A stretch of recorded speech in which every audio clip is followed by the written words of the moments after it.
कथिए के बनेला चंगलवा के रे दिहले बना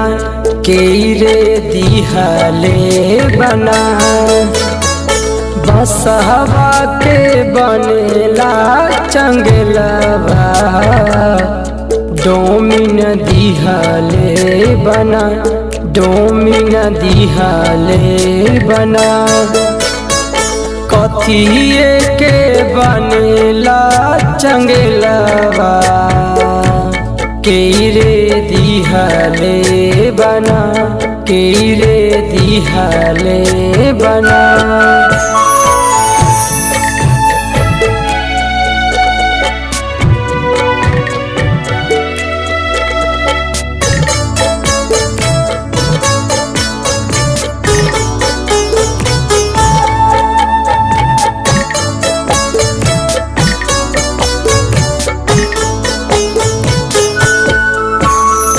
करेली राजकुमारी छठ बरतिया गोदी बाला का खिलाए गोदी बाला का खिलाए छठी माई के दिहल ललनावा बल का सब कोई खेला है बल का सब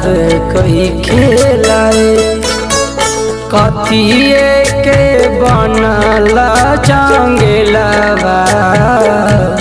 के रे दिहले बना के रे दिहले बना